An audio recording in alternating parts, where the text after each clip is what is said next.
Por que você continua atraindo as mesmas experiências dolorosas, repetidas vezes? Os cenários são diferentes, as pessoas são outras, mas a mesma fenda emocional segue se manifestando como se você estivesse preso em um ciclo vicioso. Saiba que não é só azar, não é coincidência. É o seu inconsciente corrompido se manifestando na realidade. E eis um tema que quase ninguém aborda. O maior obstáculo para a sua felicidade não são as adversidades que surgem diante de você.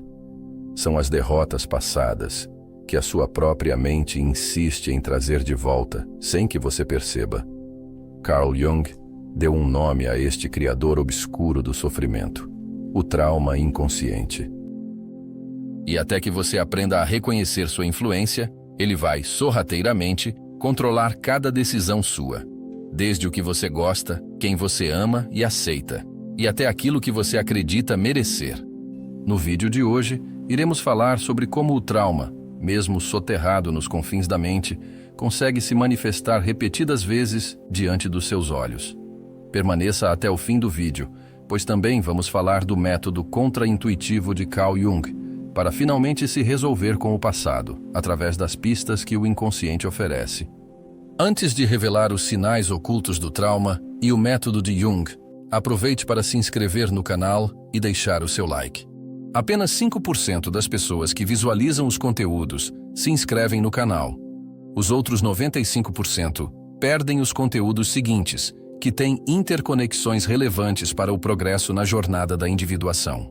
Este rápido apoio garante que esses insights alcancem mais pessoas que, assim como você, buscam se libertar dos padrões inconscientes que moldam suas vidas. Vamos continuar. Jung notou algo quase perturbador no comportamento humano. As pessoas repetem as mesmas feridas emocionais ao longo da vida, não porque tenham prazer na dor, mas porque sua psique está desesperadamente tentando trazê-las à consciência. Reflita sobre isso. Cada estresse que se repete, cada relacionamento que transita entre discussões de ego e valorização, cada amizade que se afasta por motivos fúteis, nada disso acontece por acaso. É a sua psique ressuscitando uma antiga ferida. Esta manifestação cria dois caminhos. O caminho de mais estresse, onde você reclama ainda mais da sua situação, e o caminho da percepção consciente, onde você finalmente identifica a raiz destas frustrações repetidas. Eis o ponto crucial. O trauma que mais influencia sua vida geralmente é aquele de que você mal se recorda ou talvez nunca tenha reconhecido de forma consciente. Pode ser que não tenha sido um único acontecimento devastador, mas anos de pequenos ferimentos emocionais, sentir-se ignorado, rejeitado ou indigno. Essas vivências não ficam gravadas como lembranças nítidas, mas como mapas emocionais que determinam como você reage ao mundo. Como, por exemplo, o amigo que sempre se sente excluído sem entender o motivo. O rapaz que cria paranoias quando as coisas parecem boas demais. O trabalhador incansável que se esgota repetidas vezes, mas não consegue parar de tentar se provar. Todos eles estão reagindo a dores invisíveis e não resolvidas do passado. Jung acreditava que o trauma se disfarça em vivências, na linguagem, na simbologia dos sonhos, nos medos e até mesmo nas pessoas pelas quais nos sentimos atraídos. Ele nem sempre se apresenta em forma de lembranças repentinas ou gatilhos óbvios. Em vez disso, ele se infiltra nos seus comportamentos e respostas automáticas, criando uma identidade fadada à autossabotagem. E aqui está a armadilha mais perigosa. O trauma pode parecer um traço da sua própria personalidade, fazendo com que você deixe de questioná-lo. E agora, eu vou te mostrar o primeiro passo para rastrear a raiz do trauma, usando o método de Jung chamado de trabalho com a sombra. Então, se o seu trauma permanece oculto, por onde iniciar a busca? A resposta de Jung era ao mesmo tempo simples e perturbadora. Você começa com aquilo que mais desperta incômodo em relação aos outros. Ele percebeu que as características que mais rejeitamos ou criticamos em alguém, muitas vezes, refletem partes de nós que também rejeitamos. Não se trata apenas de negatividade ou de pura projeção. É como um rastro de pistas deixado pela mente. Talvez você tenha crescido em um ambiente em que descansar era visto como sinal de fraqueza. Aquele amigo que se abre demais? Talvez ele tenha aprendido que expressar sentimentos não era seguro, e por isso, as emoções dele parecem perigosas aos seus olhos. A intensidade da reação é a chave. Quanto mais desproporcional for o sentimento em relação ao evento, mais perto você está de tocar em uma ferida antiga. Na visão junguiana, a sombra não é maléfica. É apenas a parte de você que foi escondida porque não era aceitável no ambiente onde cresceu. O trauma se fortalece exatamente dessa exclusão. Talvez na infância você tenha ouvido, não chore, e por isso enterrou a tristeza. Mostre-se forte, e você ocultou a vulnerabilidade. Não crie problemas, e você abafou a sua verdade. Com o tempo, essas partes escondidas se tornam como crianças esquecidas no porão da sua mente. E o trauma funciona como a fechadura da porta. É aqui que muitos permanecem presos. Tentam curar sem primeiro encarar a ferida, mas no modelo de Jung, não se pode curar o que ainda está sendo negado. O primeiro passo é a sinceridade radical. Observe seus picos emocionais frequentes. Experimente isso durante uma semana. Anote cada vez que sentir uma reação exagerada, raiva, vergonha, medo, ciúme. Descreva a situação em detalhes. O que aconteceu exatamente? Quem estava presente? Pergunte a si mesmo: o que isso desperta em mim? Não apenas em termos de lembrança, mas de sensação. Logo você perceberá que essas respostas não estão ligadas apenas ao presente. São ecos antigos pedindo atenção. E no instante em que identifica o padrão, algo começa a se transformar. Você descobre que essas reações não são provas de que está quebrado. São sinais de que carrega uma narrativa ainda inacabada. E essa história não é aleatória. O inconsciente vem tentando te mostrar isso há muito tempo. Para Jung, esse momento de clareza, ver a sombra sem julgá-la, é o ponto em que o inconsciente deixa de ser inimigo e passa a caminhar ao seu lado. Mas aqui está a reviravolta. Mesmo quando você identifica a sombra, sua mente tentará puxá-lo de volta para os velhos padrões.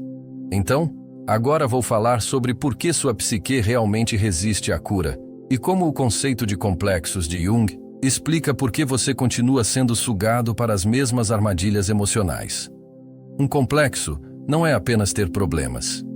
É um conjunto inteiro de memórias armazenadas em torno de uma ferida específica. Pense nisso como uma mina terrestre psicológica. Você pode estar calmo em um segundo e no próximo, você explode. Seu corpo e mente são sequestrados. Por exemplo, alguém critica seu trabalho e, de repente, você se sente com 12 anos de idade, pequeno e sem valor. Seu parceiro não responde a uma mensagem e uma onda de pânico invade você, mesmo sabendo que ele provavelmente está ocupado. Um amigo cancela os planos e você se sente abandonado, mesmo que ele nunca tenha te traído. Isso não é o momento presente. É o seu complexo assumindo o controle. Eis a ironia dolorosa que Jung destacou. Sua psique protege esses complexos mesmo que eles causem sofrimento. Isso acontece porque, para o seu inconsciente, eles representam estratégias de sobrevivência. Se quando criança, você aprendeu que se afastar o mantinha seguro, sua mente se agarrará a esse padrão, mesmo que, como adulto, isso o isole. Se você aprendeu que ser excessivamente agradável prevenia conflitos, sua psique continuará empurrando você a dar demais, mesmo que isso o esgote. O inconsciente não se importa com sua felicidade. Ele se importa com segurança. E segurança para o inconsciente muitas vezes significa repetição. O conselho de Jung não era lutar contra seus complexos, mas observá-los como um cientista observando um animal selvagem. No momento em que você percebe, isso não sou eu no presente, esse é o meu complexo falando, você criou uma distância. E nesse espaço, você tem escolha. Aqui vai um truque prático. Da próxima vez que sentir esse momento de sequestro, pause. Diga em sua mente: essa reação pertence ao meu passado, não ao meu presente. Agora, perceba como seu corpo se sente. O peito apertado, a respiração curta, o calor no rosto. Essa é a marca registrada do seu complexo. Uma vez que você reconhece essa marca registrada, não consegue mais deixá-la passar despercebida. Esse é o começo da liberdade. Se você pular essa etapa de consciência e tentar se curar apenas forçando-se a agir diferente, o inconsciente encontrará outra maneira de expressar a ferida, muitas vezes de formas que você não consegue controlar. Jung acreditava que, até que você tenha uma relação consciente com seus complexos, eles continuarão moldando sua vida de maneiras que parecem o destino. Mas ainda existe mais uma camada. A parte que a maioria das pessoas nunca toca. É o insight mais transformador de Jung. O fato de que seu trauma não é apenas algo a ser consertado, mas um meio para a descoberta da sua verdadeira força. Tudo o que você reprimiu, as partes de você que foram trancadas junto com sua dor, carregam força vital, criatividade e autenticidade. A raiva que você reprimiu pode se transformar no combustível para estabelecer limites saudáveis. A tristeza que você tentou evitar pode ser a passagem para a empatia e para conexões mais profundas. A ferida não é apenas aquilo que te machucou. É também o espaço onde o eu que você perdeu está aguardando para voltar. Imagine o seu trauma como uma caverna. Do lado de fora, ela pode parecer sombria, gelada e ameaçadora. Mas em seu interior existe um tesouro que você tem deixado para trás.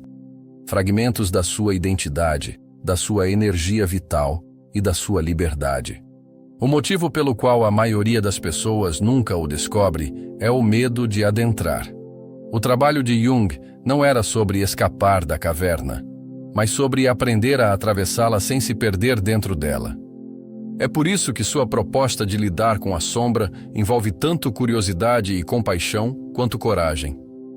Se você seguiu os passos que descrevemos, perceber seus padrões, reconhecer sua sombra, observar seus complexos no instante em que aparecem, já começou a enfraquecer o domínio do trauma. O próximo passo é perguntar: que parte de mim essa ferida ocultou? Se você foi envergonhado por expor necessidades, talvez seja a hora de reconquistar o direito de pedir apoio. Se você foi castigado por falar, talvez seja o momento de recuperar a sua voz. Se você aprendeu a se tornar invisível para sobreviver, talvez seja a hora de retomar o direito de ser plenamente visto. Esse processo não acontece de uma só vez. É um retorno lento, um reencontro gradual consigo mesmo. Mas a cada parte recuperada, você não apenas cicatriza, você se torna mais inteiro. Jung acreditava que a meta maior não era ser perfeito ou reparado, mas tornar-se consciente. O trauma mantém você preso a uma narrativa antiga. A consciência dá a chance de escrever uma nova. E quando você passa a viver a partir desse estado, seus relacionamentos mudam, suas escolhas se transformam, e até seu senso de propósito ganha nova forma. Se você chegou até aqui, já deu o passo mais valioso. Você trouxe o inconsciente para a luz da consciência. Isso é raro e profundamente poderoso. Se essa mensagem tocou você e o lembrou da importância de recuperar sua voz e escrever uma nova narrativa, inscreva-se no canal para seguir recebendo conteúdos de cura e consciência. Deixe o seu gostei para fortalecer esta jornada e nos comentários escreva como um mantra a frase: "Eu recupero a minha voz". Declare isso em palavras e permita que sua consciência seja o guia do seu processo de transformação. Vejo você no próximo vídeo.